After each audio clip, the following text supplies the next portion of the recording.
Rusija je testirala nuklearnu raketu koja, navodno, može da leti zauvek. Moskva tvrdi da je uspešno testirala nuklearno pogonjenu krstareću raketu Burevestnik. Letela je 14.000 km i to, kažu, nije granica. Na televizijskom sastanku načelnik generalštaba Gerasimov rekao je Putinu da je let trajao 15 sati. Raketa je navodno manevrisala vertikalno i horizontalno, prolazila ispod radara i zaobilazila protivvazdušnu odbranu.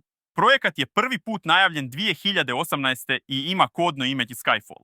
NATO tvrdi da raketa može imati međukontinentalni domet i leteti samo 50 metara iznad zemlje. Ali zapadni stručnjaci sumnjaju. Do sada je zabeleženo više neuspelih testova i jedna eksplozija sa žrtvama.